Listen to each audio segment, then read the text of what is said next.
एक समय की बात है। मोहन अपनी पत्नी कमला के साथ एक छोटे से गांव में रहता था। कमला बहुत ही मेहनती थी। वह हर सुबह घर के काम जल्दी से करके खेत में मोहन के हाथ बटाया करती थी। एक दिन की बात है, दोनों अपने खेतों में काम कर रहे होते हैं।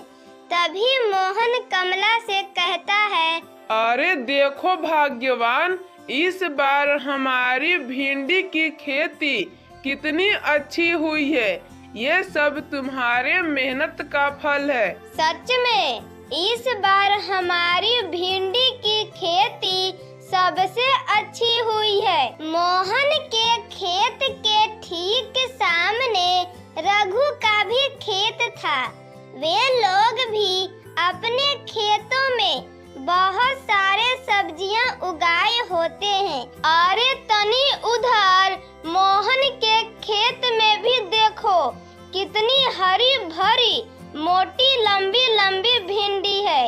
और एक हमारे खेत की सब्जियां हैं, जिसमें टेढ़े मेढ़े सड़े सूखे उगे हैं।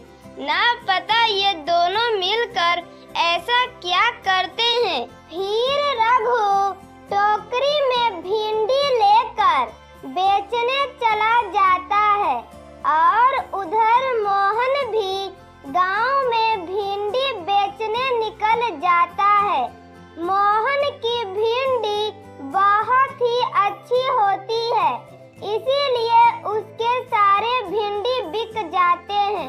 और रघु के अच्छे भिंडी नहीं थे और उसने दाम भी ज्यादा रखा था, इसीलिए उसके एक भी भिंडी नहीं बिकते हैं।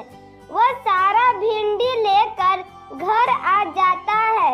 अरे ये क्या, ये सारी भिंडी से भरी टोकरी घर क्यों लेकर आ गए? अरे क्या बताऊं सबिता, इस मोहन की वजह से एक भी भिंडी नहीं बिकी। ऐसे ही कुछ दिन बीत जाते हैं। मोहन की भिंडी की बिक्री ज्यादा से ज्यादा होने लगती है और उधर रघु की भिंडी को कोई भी पूछता भी नहीं है। एक दिन सबिता गुस्से से अपने पति के साथ मोहन के खेत में जाती है। अरे मोहन भाई, ऐसा क्या जादू करते हो तुम दोनों, जिससे आपकी भिंडी इतनी हरी भरी होती है और तुम कमला कुछ भी बताती ही नहीं हो। अरे सबिता बहन, हम ऐसा कुछ भी नहीं करते हैं, बस उसे प्यार से देखभाल करते हैं। मतलब क्या है तुम्हारा कमला, कि हम अपने सब्जियों को मारते पीटते हैं? अरे सबिता, तुम ऐसी केमिकल को अपने सब्जियां में उपयोग करोगी तो टेढ़ी मेढ़ी सड़ी सूखी ही उगेगी ना। बहुत घमंड है ना कमला तुम्हें अपनी हरी भरी सब्जियों पर।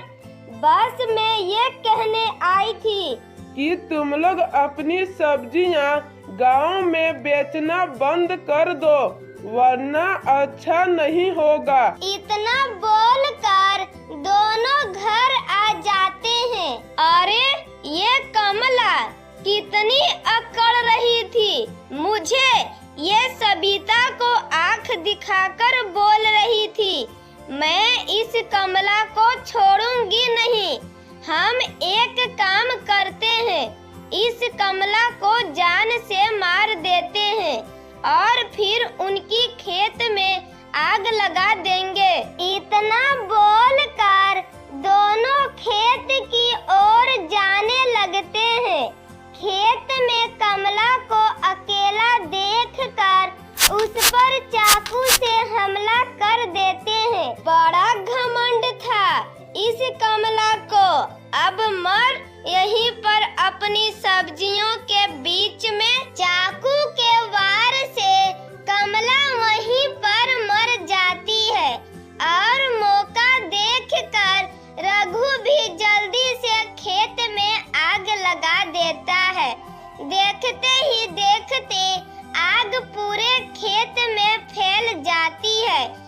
आग देखकर कुछ लोग इकट्ठे हो जाते हैं और मोहन भी दौड़ता हुआ वहाँ पर आता है। कमला, कमला, कहाँ हो तुम? कमला, कहाँ हो? हे भगवान, मेरी कमला मुझे छोड़कर नहीं जा सकती।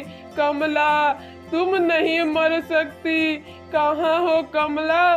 तुम कहाँ हो? कमला के मरे हुए कुछ दिन बीत जाते हैं, मगर मोहन हर वक्त बस कमला को याद करके रोता रहता है। वही कमला मरने के बाद डरावनी चुड़ैल बन गई थी। वह मोहन को हर पल ऐसा रोता देखकर उसे बहुत ही तकलीफ होती थी और उधर रघु की भिंडी की बहुत ही अच्छी बिकने लगती है। एक दिन मोहन खेत में जाकर कमला को याद करके रो रहा होता है। तभी वहाँ पर चुड़ैल आती है। चुड़ैल को देखकर मोहन डर जाता है। अरे अरे, ये चुड़ैल कहाँ से आ गई? मैं तो अपने पत्नी कमला को याद कर रहा था। अरे आप डरिए मत, मैं ही आपकी कमला हूँ जो मरने के बाद चुड़ैल बन गई। फिर चुड़ैल कमला के रूप में आती है और मोहन को सारी बात बताती है। अरे हे भगवान, इतना सब कुछ हो गया तुम्हारे साथ और मैं अब तक यही सोचता रहा कि खेत में आग लगने से तुम्हारी मौत हो गई। अब मैं उन दोनों को छोड़ूंगा नहीं। अगर मुझे उन्हें ऐसे ही मारना होता तो मैं कब की मार चुकी होती, लेकिन मैं चाहती हूँ कि गांव वालों को मेरी मौत की सच्चाई पता चले। मैं अभी भेष बदल कर सविता के खेत में जाती हूँ। आप कुछ गांव वालों को लेकर छिपकर देखना। फिर कमला भेष बदल कर सविता के खेत में जाती है। अरे ओ सविता, मैं सब कुछ जानती हूँ। ये कमला की मौत कैसे हुई है? तुम दोनों ने ही मिलकर उसे मारा है ना? अब मैं गांव में जाकर सबको बताऊंगी। हाँ, मैंने मारा था उस कमला को, वो भी चाकू से, और खेत में भी आग हमने लगाया था। क्या कर लेगी तू? और तू भी यहाँ से जिंदा नहीं जाएगी। अब तू भी कमला के जैसी मरेगी। तभी वहाँ पर गांव वाले आ जाते हैं और वो औरत भी चुड़ैल के रूप में आ जाती है। चुड़ैल, चुड़ैल, चुड़ैल, ये कहाँ से आ गई? ये औरत चुड़ैल है। अरे भागो, यहाँ से भागो, नहीं तो ये चुड़ैल हम सबको मार देगी। चुड़ैल, चुड़ैल। अब तुम सविता कहीं नहीं जाओगी। तुमने मुझे यानी कि कमला को मारा और तुम सोची कि तुम बच जाओगी? बिल्कुल भी नहीं। मुझे माफ कर दो कमला बहन, मैं इस औरत के बात में आ गया था और इसका साथ देने लगा। मुझे छोड़ दो। फिर गांव वाले उन दोनों को जेल में डाल देते हैं और कमला को भी आत्मा को मुक्ति मिल जाती है।